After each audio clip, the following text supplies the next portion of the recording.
भाइयों, बहनों, प्यारे बच्चों,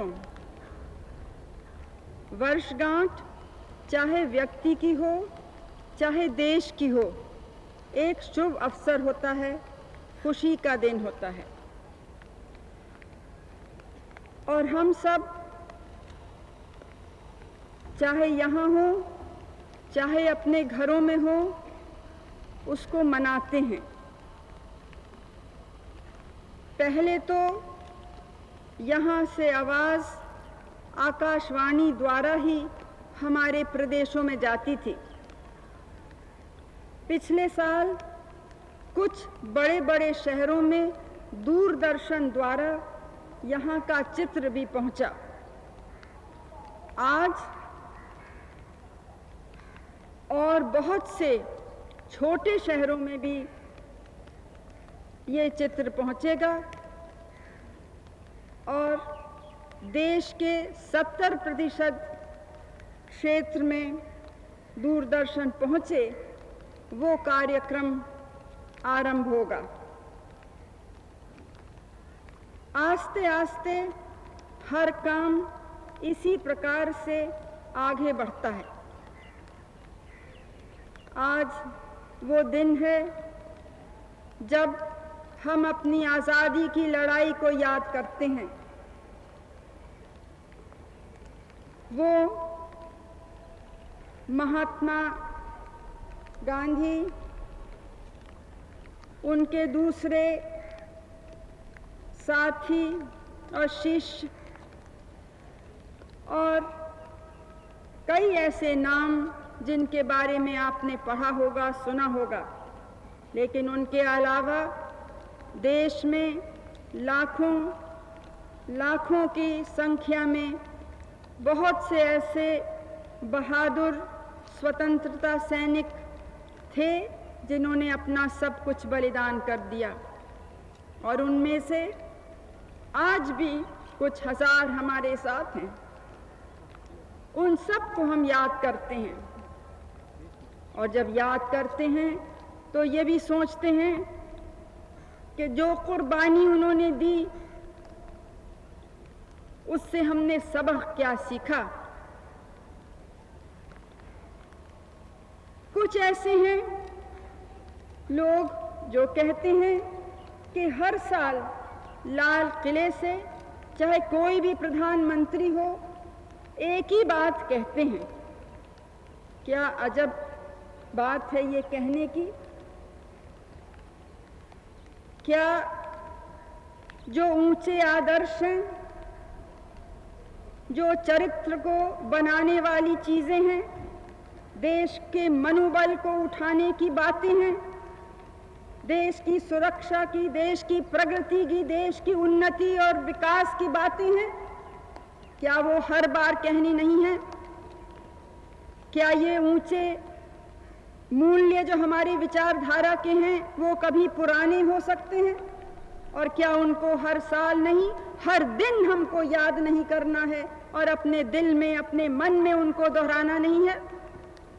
ये केवल हमारे देश के लिए नहीं, सभी देशों के लिए ये सत्य है। ये अवसर ऐसा नहीं है कि क्या क्या उपलब्धियां हुई, क्या क्या बड़े छोटे काम हुए, क्या लोगों के, साधारण लोगों के जीवन स्तर किस प्रकार से ऊपर उठा, उस पर विस्तार से बोला जाए। न समय है और न ही उचित है। लेकिन हमारी प्रगति कितनी हुई है ये सबके आंखों के सामने है। हमारे देश वाले जानते हैं, विदेश वाले जानते हैं। और आपने पढ़ा होगा कि बड़े बड़े देशों के नेतागण ने, विशेषज्ञों ने इसके बारे में चर्चा की है और कर रहे हैं। इसके माने नहीं कि हमारा काम पूरा हुआ है, इसके माने नहीं कि हमारे सारे स्वप्न असलियत में हम बदल सके हैं, लेकिन इसके माने ज़रूर हैं कि उस रास्ते पर जो रास्ता हमारे महान नेताओं ने हमको दिखाया, उस रास्ते पे हम आगे बढ़े हैं। और चाहे कितने ही कष्ट आए, कितने ही खतरे आए, कभी हमने ठोकर भी खाई, लेकिन हम आगे बढ़ते रहे। और शायद बहुत से आज के जो कष्ट हैं वो उसी के कारण हैं कि ये देश जो गुलाम था, ये देश जो इतना गरीब था, ये देश जो डरा हुआ था, ये देश जो दबा हुआ था, आज ये सिर ऊपर करके खड़ा हो सकता है। आप इसी एक साल की उपलब्धियां देखिए, कुछ तो बहुत बड़ी बड़ी चीजें हैं, जैसे कि हमारे बिजली बड़ी या छोटा, उसको जो भी समझिए, पहले केवल 300 शहरों में थी और गांव में तो नहीं के बराबर। आज 3 लाख गांव में है और शहरों में तो खैर है ही है। एक छोटा सा उदाहरण है ये, लेकिन सबको छूता है। बड़े कामों में मैंने आपको दूरदर्शन के बारे में बतलाया। हमारा अंतरिक्ष किस प्रकार से गया और किस प्रकार से हम उसका उपयोग कर सकते हैं अपने किसानों और दूसरों के लाभ के लिए, वो भी आपके सामने है। बिजली घर हमारे ही इंजीनियरों ने पूरी भारतीय जानकारी के साथ खड़ा किया मद्रास के पास कल्पकम में। 2 महीने में एक दूसरा अंतरिक्ष आसमान में जाने वाला है। ये बड़े काम हैं, लेकिन सब ऐसे हैं जिनका संबंध आपके जीवन से है, किसान के जीवन से, मजदूर के जीवन से, विद्यार्थियों की शिक्षा से और गृहिणी के प्रतिदिन के जीवन से। इस साल जब से हम यहाँ पिछले दफे मिले, यहाँ पे एशियाई खेल भी हुए। एक नौजवानों का कार्यक्रम था। उसके बाद गुट निरपेक्षता का सम्मेलन हुआ। वो भी भारत की एक उन्नति और भारत की क्षमता, किस प्रकार से हम काम कर सकते हैं, वो दुनिया को देखने का अवसर मिला। मैं अपने नौजवान खिलाड़ियों को बधाई देती हूँ, जिस प्रकार से उन्होंने हमारा सिर ऊपर रखा। और इस वक्त मैं विशेष करके उनको, जो हमारी क्रिकेट टीम ने वर्ल्ड कप जीत के भारत का सम्मान बढ़ाया, उनको भी बधाई देती हूँ। ये जैसे कि आज़ादी की लड़ाई में कुछ नाम ऊपर आके चमकते थे, सब उनको देखते थे, वैसे ही ये नाम हैं जो चमकते हैं। लेकिन ये न समझिए कि दूसरे लोग, दूसरे नौजवान, दूसरे बच्चे या हमारे किसान, हमारे मजदूर ये बधाई के पात्र नहीं हैं। अपनी अपनी जगह पे सब पसीने से मेहनत कर रहे हैं, अपनी अपनी जगह पे एक एक कदम करके भारत को आगे ले जा रहे हैं।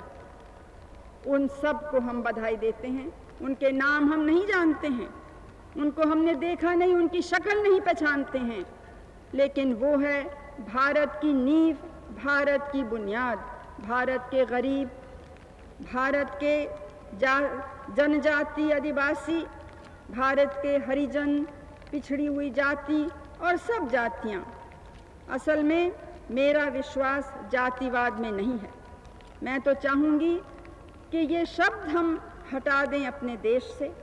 हम सब अपने को एक माने, इस महान देश के महान नागरिक अपनी तय को माने, क्योंकि आज का दिन जब हम उपलब्धियों के तरफ देखते हैं, सफलताओं की तरफ देखते हैं तो कमजोरी की तरफ भी देखना है। किन बातों ने हमको पीछे रखा, कौन से रोड़े हमारे रास्ते में आए कि हम तेजी से आगे नहीं बढ़ सके। तो हम देखते हैं कि जो सबक आजादी की लड़ाई ने हमें सिखाया था कि केवल एकता और अनुशासन से सफलता प्राप्त हो सकती है, हम देखते हैं कि आज जाने या अनजाने कुछ ऐसे लोग हैं, कुछ ऐसे तबके हैं जो जाति के नाम से समाज को चोट पहुंचाते हैं, धर्म के नाम से धर्म को ही धक्का पहुंचाते हैं, प्रांतीयता के नाम से देश को आघात करते हैं। ये है हमारी कमजोरी। और एक और है कि अपनी हिम्मत हारें, आत्मविश्वास छोड़ दें। ये चीजें हैं जिन्होंने भारत को पीछे रखा है, भारत के मनोबल को कम किया है। देश के अनेक भाग में हम देखते हैं कि आंदोलन हो रहे हैं, लोगों की मांगें हों, ये लोकतंत्र में स्वाभाविक है और हम हमेशा लोगों से बात करने को तैयार हैं, यथाशक्ति मांगों को पूरा करने के लिए तैयार हैं। लेकिन हमको हर समय ये भी देखना है कि एक की मांग पूरी करने से कहीं दूसरे को हानि न पहुंचे, कहीं दूसरे की कमजोरी न हो। इसलिए इन सब मांगों में सबसे बातचीत करनी है, सबके हित को देखना है। अगर सब पूरी तौर से संतुष्ट नहीं हो सकते तो कम से कम असंतोष को कम करने की कोशिश करनी चाहिए। ये आंदोलन जो होते हैं, चाहे उनके नेता हिंसा चाहे चाहे नहीं, हमने देखा है कि हिंसा आ ही जाती है। कौन करता है हमको नहीं मालूम, जब मालूम होती है तो उन लोगों को सजा भी मिलती है, उन लोगों को भी कभी कभी नहीं मालूम होता है, लेकिन उसके कारण देश को हानि होती है, विकास का काम रुक जाता है। जो विकास के नाम में आंदोलन चलते हैं वो ही विकास को रोक देते हैं। कुछ समस्याएं हैं जो हमारे संग चली आ रही हैं। आसाम की समस्या है, एक बड़ा अजब प्रचार उसके बारे में हो रहा है। वहाँ की कुछ बात जो है उसमें सच्चाई है, बाहर के लोग आए हैं। हमारी कोशिश है कि उनका आना रोकें और जो नाजायज तरीके से आए हैं उनका परिचय करके उनको कुछ दूसरा प्रबंध करने की कोशिश करें। ये बात आज की नहीं, ये जब पहले दफे मैंने बातचीत की उसी समय ये बात मैंने वहाँ के लोगों के सामने रखी। लेकिन उन्होंने कहा कि या तो पूरी बात माने और या हम जो ये करना चाहते हैं आप वो भी नहीं करने देंगे। तो जो काम हो सकता था इन सालों में वो काम रुक गया। अब उन्होंने कहा है कि नहीं, शुरू कीजिए। तो जो हमने पहले कहा था वो काम अब आरंभ हो रहा है।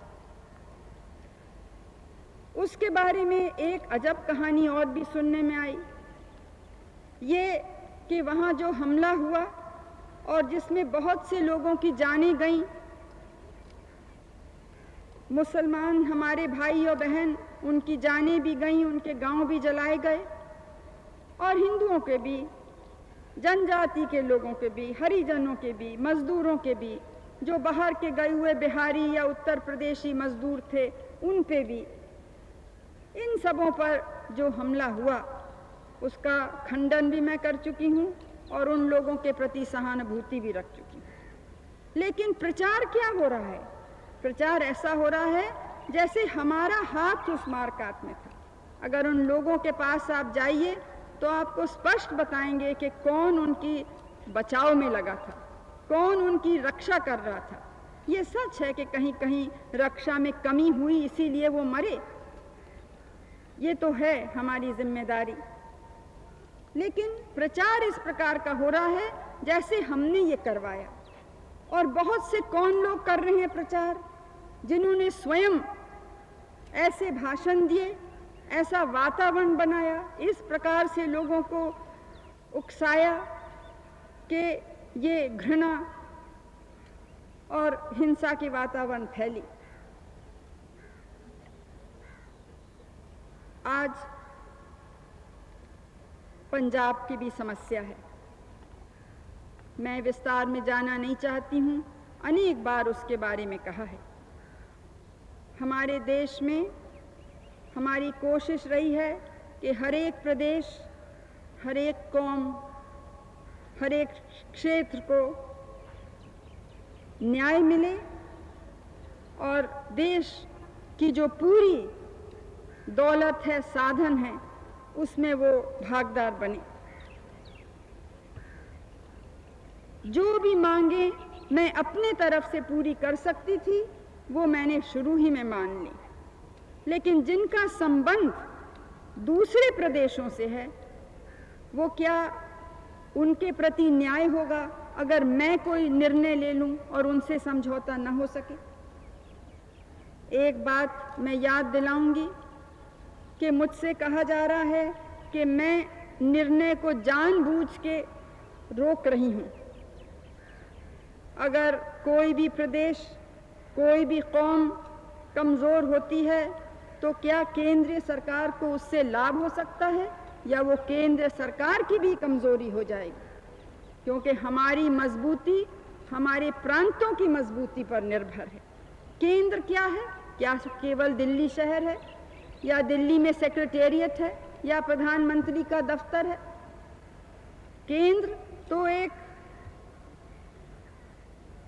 ऐसी जगह है जो सब लोगों को संग रख सकती है।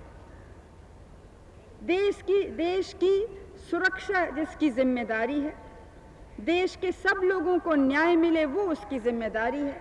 कि ये ना हो कि जो जोरदार है वो ज्यादा ले ले, चाहे व्यक्ति हो, चाहे प्रांत हो या कुछ और।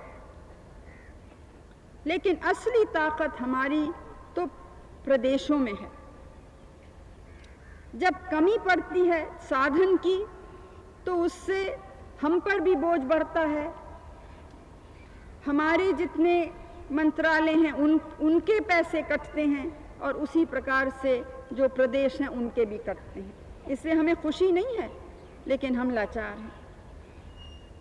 अगर अच्छी वर्षा हुई तो तस्वीर में परिवर्तन तुरंत आ जाता है।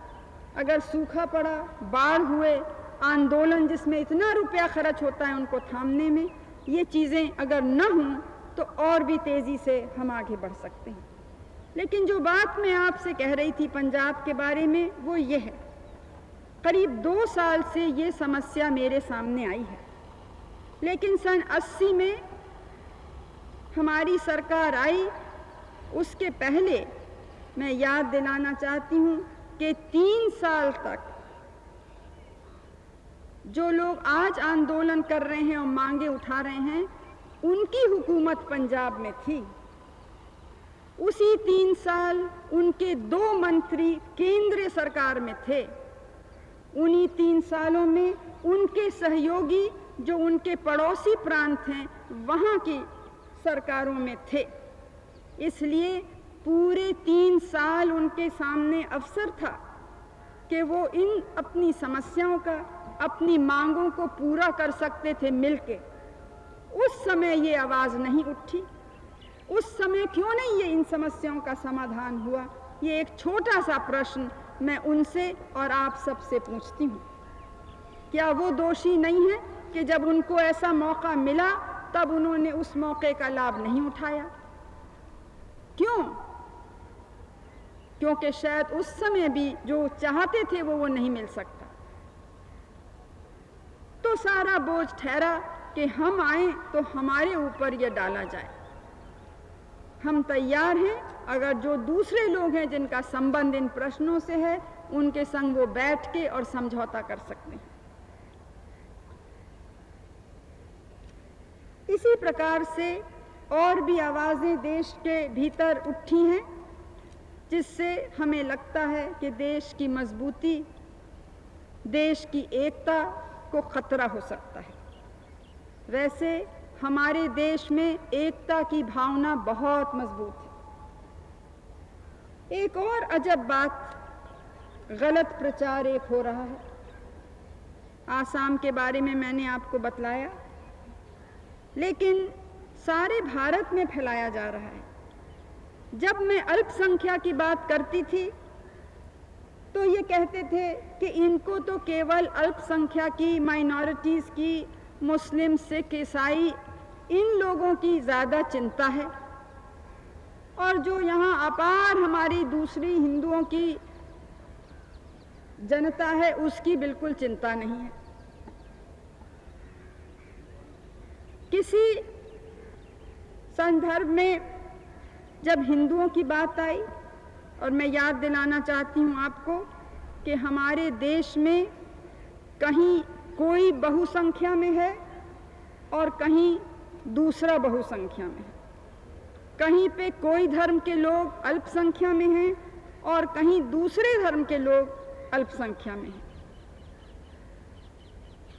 तो अगर बात मैंने जो भी अल्पसंख्या का है या जिसका कोई प्रश्न है या दुख है वो उठाई, तो अब ये नई बात चली कि इनको तो अल्पसंख्या के, माइनॉरिटीज़ के लोगों की बिल्कुल चिंता नहीं है, ये तो वोट चाहती हैं जो बहुसंख्या के लोग हैं।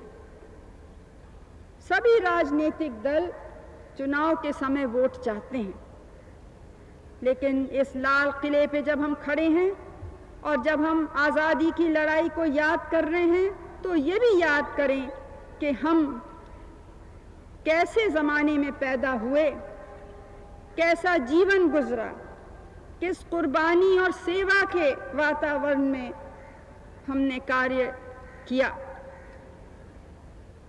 और हमने, हमारी परंपरा ने हमें ये सिखाया कि जीतने में खुशी होती है, हारने में कुछ दुख होता है, लेकिन जीतने और हारने के ऊपर भी कोई चीज़ है, वो अपना कर्तव्य करना, वो अपने देश की तरफ देखना।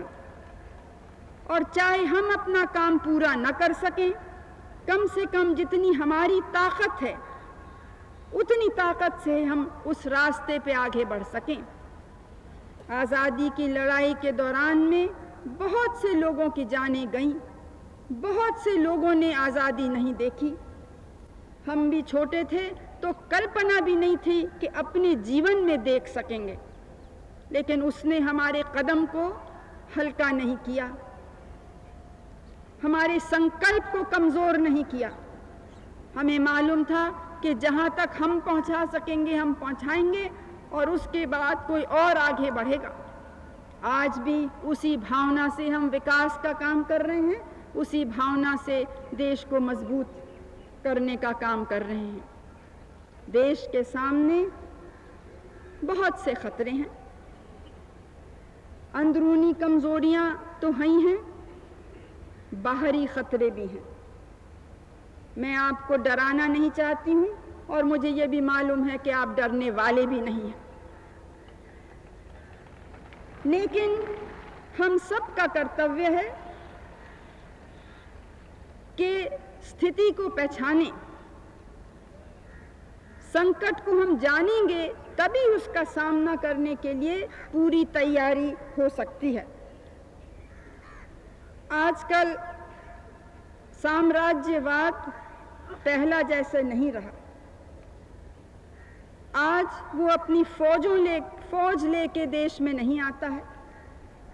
आज वो छुप के अनेक प्रकार के दबाव डालता है, आर्थिक दबाव, राजनीतिक दबाव, दूसरे प्रकार के दबाव, और वो फौजों से कुछ कम नहीं है, उससे भी ज़्यादा खतरनाक है, क्योंकि साधारण लोग उनको पहचान नहीं सकते।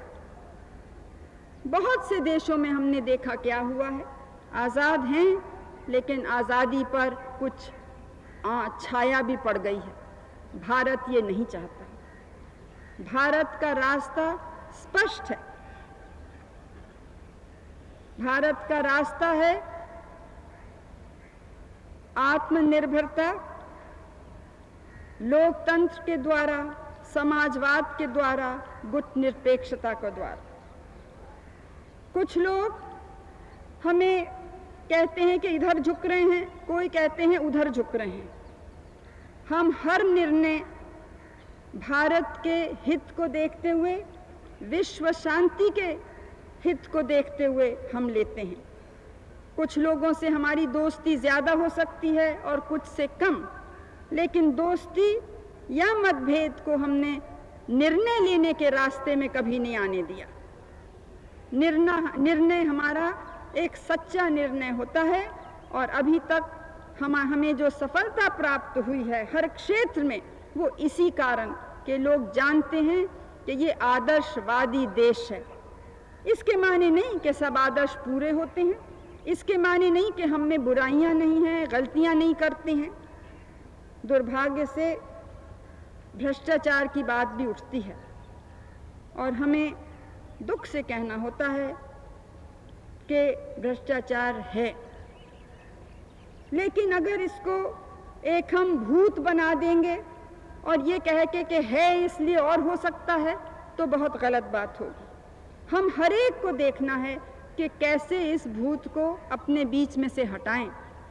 दूसरे देशों में भी होता है, उनका जो जी चाहे करें, हमें उनकी चिंता नहीं है। हमको अपनी चिंता है और अपनी चिंता को दूर करने के लिए पूरा काम करना चाहिए, चाहे किसी भी क्षेत्र में हो, चाहे अफसरान हो, चाहे राजनीति में हो, चाहे साधारण दुकानदार या कोई दूसरे हो।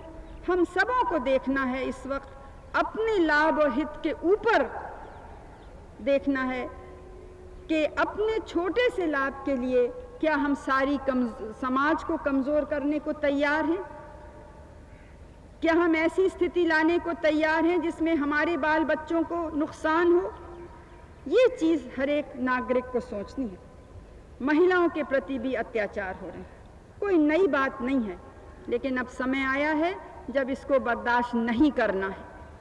समय आया है कि सारी समाज को इसको उस दृष्टि से देखना है कि ना महिला के प्रति अत्याचार होना चाहिए, ना पुरुष के प्रति अत्याचार होना चाहिए। लेकिन महिलाओं को शक्ति नहीं मिलेगी, हमारे नौजवानों को शक्ति नहीं मिलेगी, हमारे देश के जो रीढ़ की हड्डी किसान हैं उनको शक्ति नहीं मिलेगी, जो हमारे हाथ, समाज के हाथ और पैर हैं, ये भारत के मजदूर, उनको शक्ति नहीं मिलेगी। और जो तमाम लोग रहने वाले हैं, चाहे किसी प्रदेश के हों, चाहे कोई भाषा बोलते हों, चाहे किसी भी धर्म का पालन करते हों, ये सब न्याय के पात्र हैं। और ये तभी मजबूत होंगे जब हर एक को न्याय मिले। और ये न्याय, ये बड़ा काम केवल सरकार द्वारा नहीं हो सकता है, अफसरान द्वारा नहीं हो सकता है। ये तो हर एक नागरिक समझेगा कि मैं इस देश का नागरिक हूँ, ये मेरी भी उतनी जिम्मेदारी है, क्योंकि इससे भविष्य बन रहा है और भविष्य अगर सुंदर नहीं हुआ तो मुझे हानि होगी, मेरे आते हुए पुश्तों को हानि होगी। ये भावना हमको आज सीखनी है। मैंने कहा अभी कि हमारी सीमा पर भी खतरा, सीधा खतरा तो नहीं है, लेकिन सारे विश्व में युद्ध की बातें हो रही हैं। भारत शांति प्रिय रहा है और इसीलिए गुट निरपेक्षता का आंदोलन आरंभ करने में भी हमारा बहुत बड़ा हाथ रहा।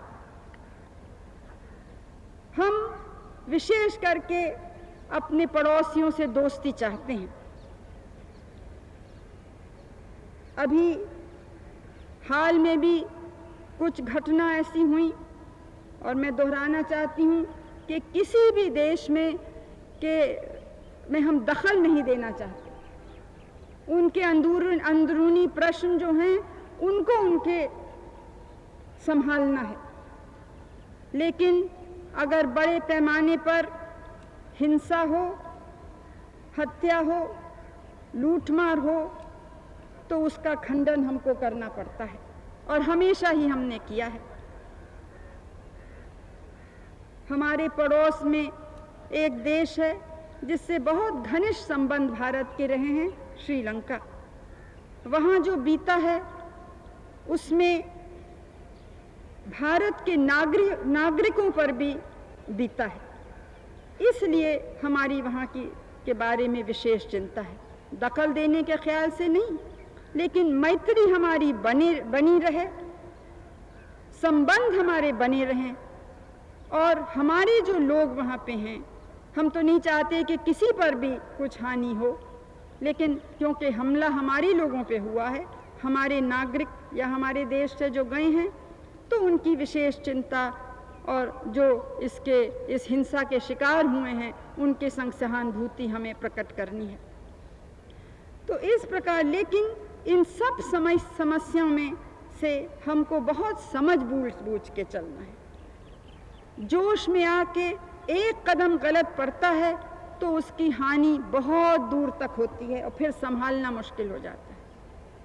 ये ईश्वर की कृपा है कि अभी तक इन सब अंतर्राष्ट्रीय मामलों में हम एक धीरज के रास्ता हमने लिया, और यही कारण है क्योंकि हमने समझने की कोशिश की, समझ बूझ के पैर आगे बढ़ाए, यही कारण है कि हमको सफलता मिलती रही।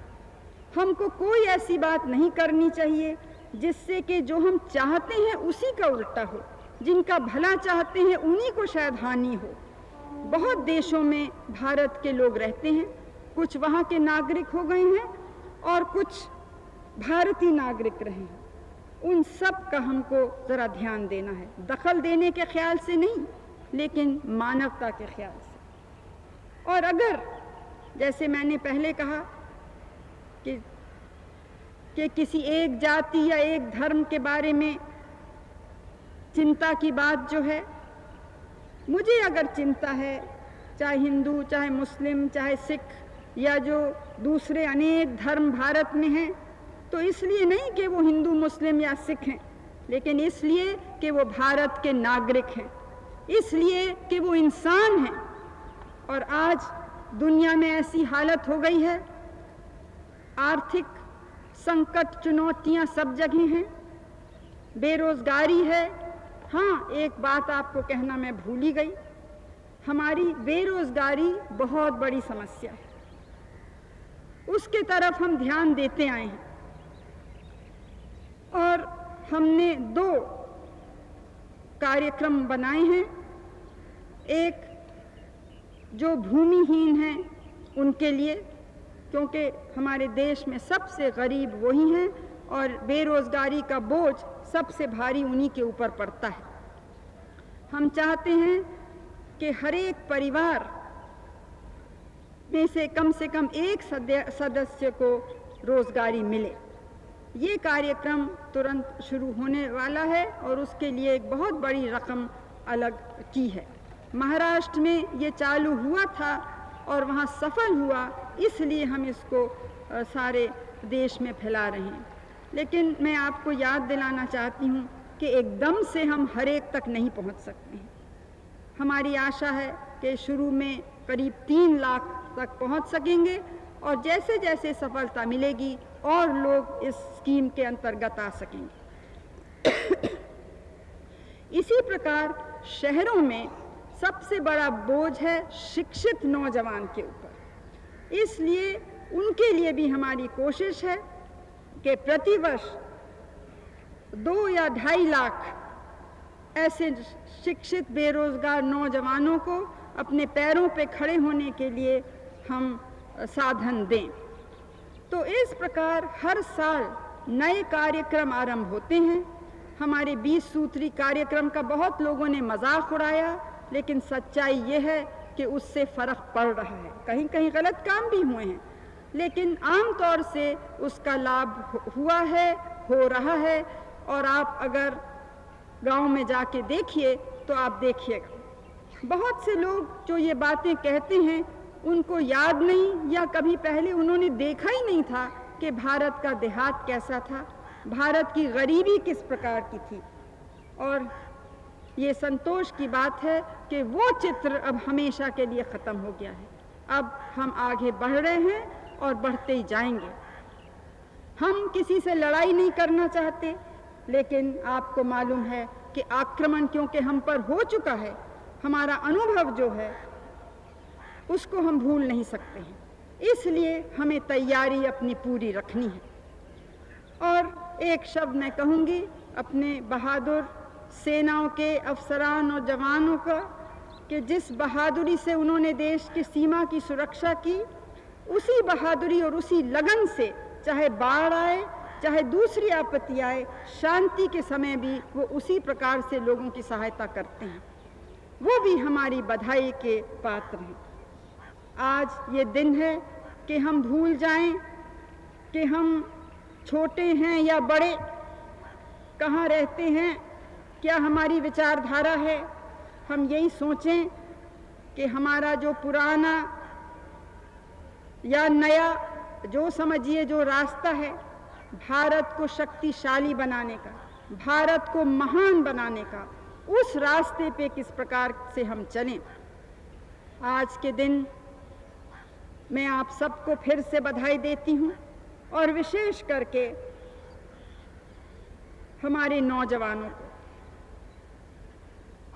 उनकी आंखों में नई आशाएं हैं, उनके कंधों पे नई जिम्मेदारी हैं,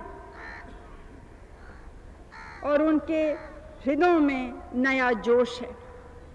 वो भावना हम सब लें, चाहे हमारी कुछ भी आयु हो, और उस जोश से, उस हिम्मत से हम हरेक, और जब हम हरेक कहती हूँ तब उसमें मैं भी शामिल हूँ, मैं भी आपके संग एक हूँ। हम सब देश के सेवक और सेविकाएं हैं। हमको ओहदे का नहीं सोचना चाहिए, कौन धनी है कौन गरीब है ये नहीं सोचना चाहिए, केवल ये कि हमसे कमज़ोर है उसको कैसे सहायता करें। हमसे जो नीचे अगर किसी कारण कोई फिसल गया है या किसी ने उसको ढकेला है, उसको कैसे उठाएं, जिसमें पैर मिला के कंधे से कंधे हम आगे बढ़ें, इस देश को शक्तिशाली बनाएं, इस देश को महान बनाएं, और केवल आर्थिक दृष्टिकोण से नहीं, केवल राजनीतिक दृष्टिकोण से नहीं, लेकिन आध्यात्मिक दृष्टिकोण से भी, मन और बुद्धि के दृष्टिकोण से भी। आइए हम सब आज ये निर्णय करें कि कोई बात हम न कहेंगे न करेंगे जिससे किसी प्रकार से हमारा देश नीचे हो। हमें साधारण जनता का मनोबल बढ़ाना है, उनका आत्मविश्वास बढ़ाना है, और आत्मनिर्भर देश को बनाना है, अपने लोगों को बनाना है। इस नारे से आज हम यहाँ से जाएं, और इस अगले साल इस काम में हम लगें तो हम चमत्कार करके दिखा सकते हैं। एक बार नहीं, अनेक बार भारत के लोगों ने दिखाया है कि भारत जब निर्णय करता है, जब दृढ़ संकल्प करता है, तो पूरा करके दिखा सकता है। आइए मेरे बहनों और भाइयों, हम करके दिखाएं। मैं फिर से आप सबको नमस्कार करती हूँ और भविष्य के लिए शुभकामनाएं देती हूँ। जय हिंद, जय हिंद, जय हिंद।